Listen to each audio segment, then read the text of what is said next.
Did you know that the community fights over data centers in America may be creating a blueprint for the rest of the world? Let me explain. My name is Jenny. I've been reporting on the fight over data centers on the local level in the United States for about a year now. So while in Paris, I sat down with tech journalist and author Mathilde Saliou. I knew that these big data center corporations were building all over the world, and I wanted to know how the local populations were responding to it. And truthfully, her answer could have been its own book, but here are 3 key points that you need to know. Number 1, whether it's US or France, the resistance has started local. Data centers have become a key national issue in the midterms, but they started in local pockets around the country. According to Mathilde, at the national level, France is still largely enthusiastic about data centers.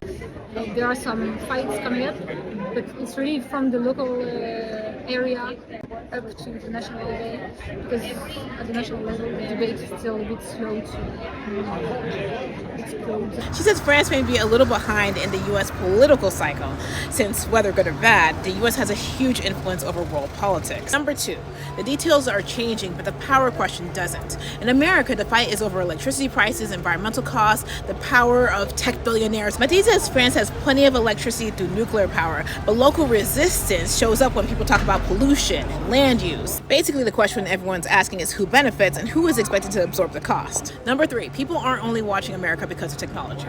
I think this was the part of the conversation that I found the most interesting. Of course, France is watching what America does with AI, but Mathilde suggested that people are watching something else too.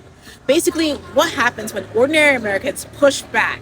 A lot of foreigners are concerned about the state of democracy in America. The way the fight against data centers and the tech industry is happening in the US should be an inspiration, because from what I hear and see, it's super transpartisan. So you can be from the left, from the right, or you can hate politics. You might still end up in a collective reunion to discuss why this data center is arriving nearby.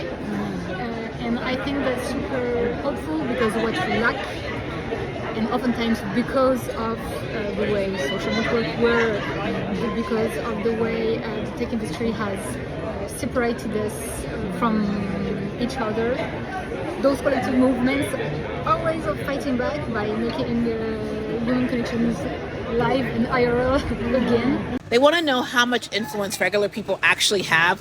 Will the government listen? Do companies change their plans? And when billions of dollars are at stake, do the institutions meant to give a people a voice actually hold? Anyway, I have more coming soon. So if you guys are interested, make sure you follow and share, because people should know what's going on, not just where we are, but around the world. Bye, guys.